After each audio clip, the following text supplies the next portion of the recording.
ዛሬ በቦሌ አራብሳ ኮንዶሚኒየም የተሰማው እጅግ ልብ የሚሰብር ለጆሮም የሚከብድ ነው። እንዴት አይነት ጭካኔ ነው! ምን አይነት ዘመን ላይ ነው የደረስነው! እንኳንስ ለመምታት በሙሉ ዓይን ለማየት የሚያሳዝኑ ልጆችን ጭካኔ በተሞላበት መንገድ ማሰቃየት፣ ጾታዊ ጥቃት መፈጸም፣ አልፎም ደግሞ መግደል በጣም ያሳዝናል። ወላጅ ልጆቹን ለማሳደግ ስንት ውጣ ውረድ አይቶ የስንቱ ፊት ገርፎት፣ ያውም በዚህ ጊዜ በዚህ ኑሮ ውድነት ወላጅ ልጆቹን ለማሳደግ ላይታች በሚልበት ሰዓት ልጅን የሚያክል ነገር በግፍ መነጠቅ፣ ሩጠው ያልጠገቡ ዘለው ያልጨረሱ ገና መኖር የጀመሩ ልጆችን እንደዚህ በአሰቃቂ ሁኔታ ሕይወታቸውን መንጠቅ እጅግ ልብ ይሰብራል። እንደ ወላጅ ደግሞ የዘላለም ጸጸት የማይድን ስብራት ነው። ሰላም ውድ የዳጉ አዲስ ቤተሰቦች፣ ዳጉ አዲስ ወቅታዊ፣ አዝናኝ፣ አስተማሪ ፕሮግራሞችን ለእናንተ ለውድ ቤተሰቦቻችን ይዘን የምንቀርብበት የዩቲዩብ ገጻችን ነው። እናንተም ለቻናላችን አዲስ ከሆናችሁ ፔጁን ሰብስክራይብ በማድረግ እንዲሁም ቤተሰብ ከሆናችሁ ላይክ በማድረግ እንድትጀምሩ እያበረታታን በዛሬው መረጃችን እጅግ ልብ የሚሰብር የሕፃን አብዱል ጀሊል አብዲ ላይ የተፈጸመ ኢሰብአዊ ግድያና ቤተሰቦቹ አሁን ስላሉበት ሁኔታ ዝርዝር መረጃዎችን ይዘንላችሁ መጥተናል። አብራችሁን ቆዩ ግብዣችን።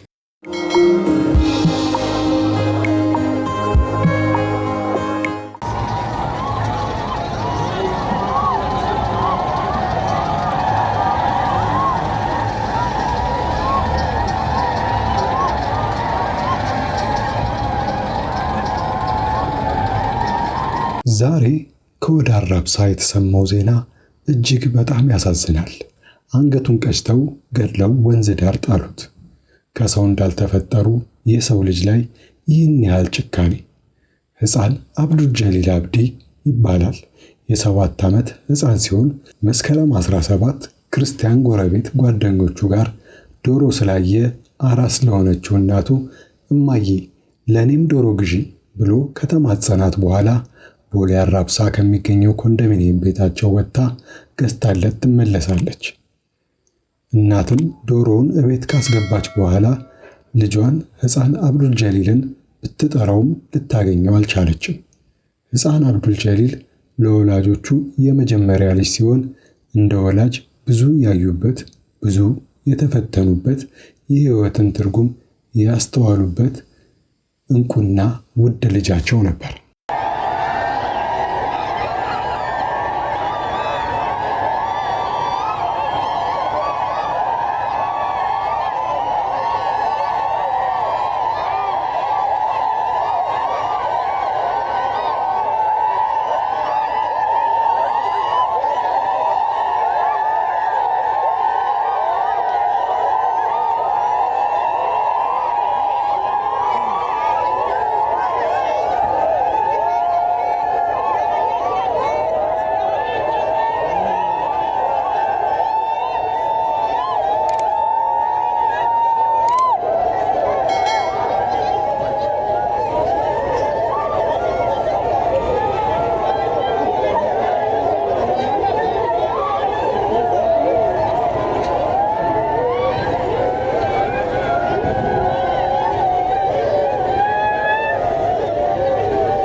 መደናገጣቸውንና ፍርሃታቸውን ወደ ጎን በመተው ከጎረቤቶቻቸው ጋር በመሆን ልጃቸውን ሲፈልጉ ቢቆዩም ሳያገኙት ይቀራሉ።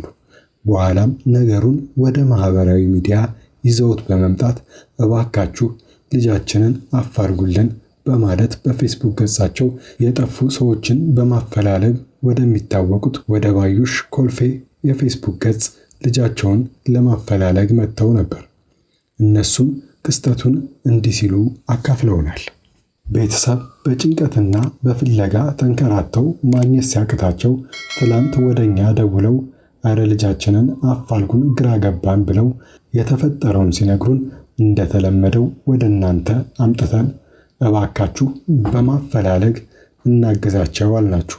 ዛሬም የመገኘቱን ብስራት በተስፋ እየተጠባበቅን በሚያስደነግጥና ልብ በሚሰብር ሁኔታ ይህን ምስኪን ሕፃን ብዙ ያዩበትን ልጃቸውን አንገቱን ቀጭተው ገድለው ቤታቸው ፊት ለፊት የሚገኝ ወንዝ ዳር ጥለውት ተገኝቷል። ምን አይነት ነውረኝነት ነው? ምን አይነት አውሬነት ነው? እንዴትስ እጃችሁ ታዘዘላችሁ? በማለት ሐዘናቸውንና ምሬታቸውን ገልጸዋል።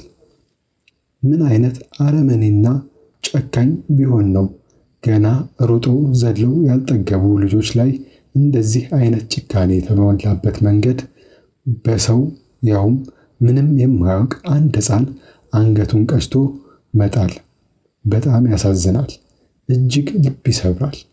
የፈለገውን ዶሮ ገዝታለት ልታበላ የነበረችው እናት በምን ቃል ትጽናናለች? እነዚህ አውሬዎችስ ማን ናቸው? ይህንስ ያህል በልጅ ነፍስ መጨከን ለምን አስፈለገ?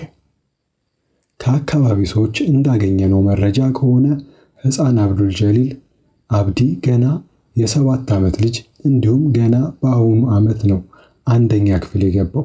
ሕፃን አብዱል ጀሊል እንደ ማንኛውም ልጅ ጨዋታ ወዳድና ለቤተሰቦቹም ቢሆን ታዛዥና ተወዳጅ ልጃቸው ነበር።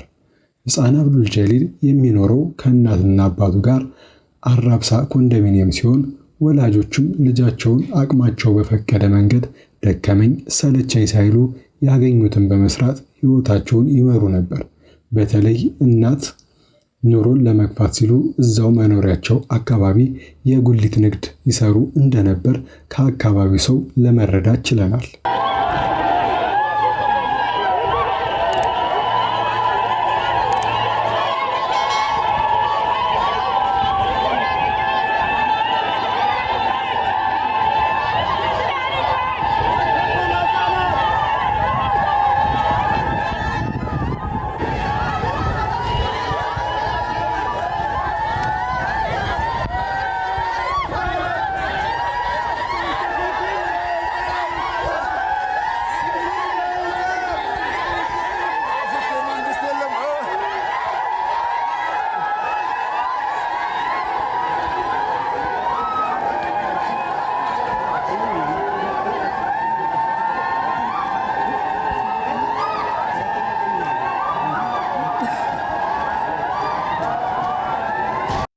በአሁኑም ሰዓት አባት ሐዘናቸውን መቋቋም አቅቷቸው ሆስፒታል የገቡ ሲሆን እናት ግን ከራሳቸው ማለትም ከቀልባቸው አለመሆናቸውን ተገንዝበናል።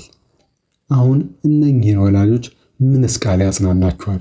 የቱስ ፍርድ ልጃቸውን ይመልስላቸዋል? ፍርዱንም የሚያምሉት አምላካቸው ይስጣቸው እንላለን። የሕፃን አብዱል ጀሊል ነፍስ አላህ በጀነት ያኑር እያልን ለቤተሰቦቹ መጽናናትን እንመኛለን። ከቀን ወደ ቀን የሕፃናት መታገት እንደ ዘበት የምንሰማው ነገር ሆኗል። ውድ የዳጉ አዲስ ቤተሰቦች ጊዜው እጅግ ከፍቷልና ልጆቻችሁን ከቤት ወጥተው በሚጫወቱበት ወቅት ከዓይናችሁ በማይሰወሩበት ሁኔታ ቢሆን መልካም ነው እያለን የዛሬውን በዚህ አበቃን። እናንተም የተሰማችሁን ሐሳብ አስተያየት ነፍስ ይማር እያላችሁ በሐሳብ መስጫ ሳጥን ውስጥ አጋሩን። ዳጉ አዲስ ታማኝ የመረጃ ምንጭ ዳጉ